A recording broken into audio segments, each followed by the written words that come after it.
రోజు స్కూల్కి వెళ్తున్నానని చెప్పి స్కూల్ సమయం అయిన తర్వాత ఇంటికి వచ్చేసేవాడు. ఒకరోజు చోటు స్కూల్కి వెళ్తున్నాను అమ్మా అని చెప్పి స్కూల్కి అయితే వెళ్ళాడు. అదే రోజు సునీతకి వాళ్ళ ప్రిన్సిపల్ మేడం అయితే కాల్ చేశారు. నమస్కారం అండి, మీ అబ్బాయి చోటు ఈ మధ్య స్కూల్కి సరిగ్గా రావడమే లేదు, ఎగ్జామ్స్ కూడా అటెండ్ అవ్వట్లేదు అని ప్రిన్సిపల్ మేడం సునీతతో అంటారు. లేదు మేడం, మా అబ్బాయి చోటు రోజు స్కూల్కి వెళ్తున్నాడు అని సునీత అంటుంది. లేదు మేడం, మీ అబ్బాయి 1 వీక్ నుంచి అసలు స్కూల్కే రావడం లేదు. ప్రీ ఫైనల్ ఎగ్జామ్స్ కూడా అటెంప్ట్ అవ్వలేదు మేడం. ఇప్పుడు ఫైనల్ ఎగ్జామ్స్ వస్తున్నాయి మేడం, హాల్ టికెట్ ఇవ్వడం కోసం అయితే మేము ఫోన్ చేస్తాం అని ప్రిన్సిపల్ మేడం అనేసి కాల్ అయితే కట్ చేసేస్తారు. సునీత ఆలోచనలో పడుతుంది. చోటు స్కూల్ విడిచిపెట్టే సమయానికైతే ఇంటికైతే వచ్చాడు. అబ్బా, ఏం వర్క్లమ్మా, ఈ వర్క్స్ అన్నీ రాసి రాసి చేతులు నొప్పొచ్చేస్తున్నాయి. అలాగే చాలా ఆకలిగా ఉంది, తినడానికి ఏదైనా రెడీ చెయ్యమ్మా అని చోటు అంటాడు. సునీతకి ఏమీ అర్థం కాక అలానే చూస్తూ ఉంటుంది.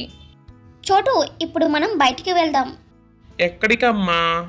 బయటికి తీసుకుని వెళ్తాను నడు అని చెప్పానుగా అని సునీత కోపంగా అంటుంది. ఇక చోటు సునీత అయితే బయటికి అయితే వెళ్తారు.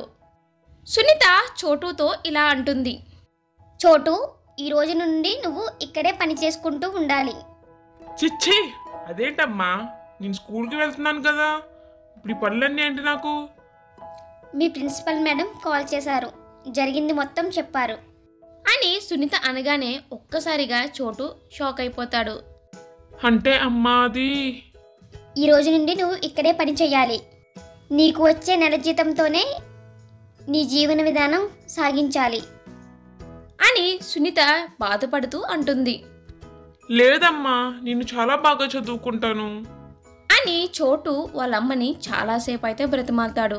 చూడు చోటు, ఈ వయసులో నీకు ఏం తెలియదు.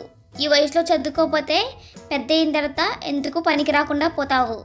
మేము చదువుకోక మా బతుకులు ఇలా ఏడ్చేయి. నువ్వైనా బాగా చదువుకొని బాగుంటావు అనుకుంటే ఇలా గాలి తిరుగుళ్ళు అయితే తిరుగుతున్నావు అని సునీత అంటుంది. లేదమ్మా, ఇక నేను పని చెయ్యను. చక్కగా చదువుకుంటానమ్మా అని చోటు ఏడుస్తాడు.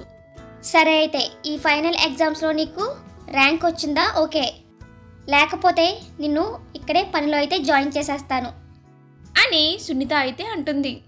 చోటు కష్టపడి చదివి ఫైనల్ ఎగ్జామ్స్లో ర్యాంక్ని అయితే తెచ్చుకుంటాడు. సునీత ఎంతగానో సంతోషిస్తుంది.